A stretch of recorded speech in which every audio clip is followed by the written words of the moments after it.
Thank you, Wynn. So I know most of you. For those who don't, I'm Harini Chikera within our Division of Nephrology. I've been in Arizona at Mayo Clinic, Arizona for the past decade, 11 years. I remember the 11 years because my son is 11 years old. So anytime anyone says, how many years have you been at Mayo? I was in my third trimester coming in here, so 11 years at Mayo.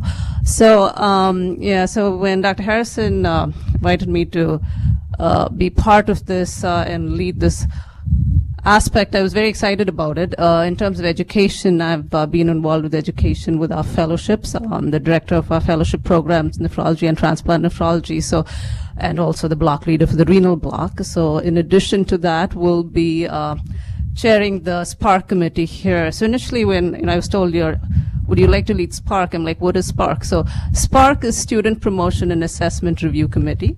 And in terms of the LCME, which was highlighted to us, basically with the LCME policy, we need to have a single standard for advancement and graduation of medical students across all locations.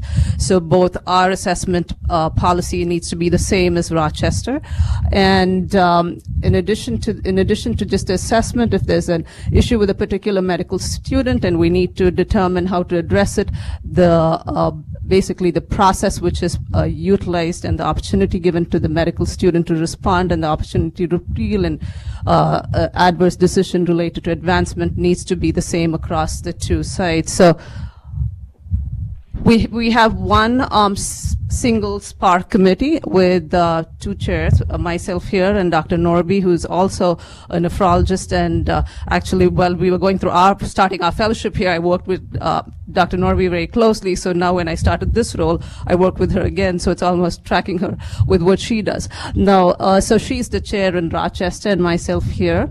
And since our students will also be going to Jacksonville, we'll have 2 or 3 members from there to comprise this committee.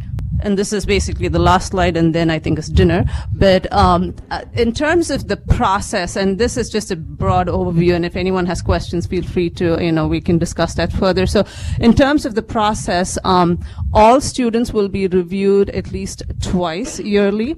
And most students, as we've, been informed, are high caliber, high quality, type A personality, doing very well, so everything's going smoothly and no major issues. So those students receive a standard template letter from the chair. And in case there are concerns, then the committee actually meets, goes through these concerns, and determines what disciplinary action needs to be delivered. And usually it's the site chair who meets with the student and discusses this, and also Dr. Harrison will be involved with this, and perhaps both of us or myself alone will address this with the student. And once the student completes the specific components of this disciplinary action, then comes back to the committee and we review it again, making sure that the student can progress. So that's sort of the broad overview. So, I wanted to just use 2 or 3 slides to inform you that there is SPARC. There's this committee, which is their formal committee, and with the overall process which we go through. Questions?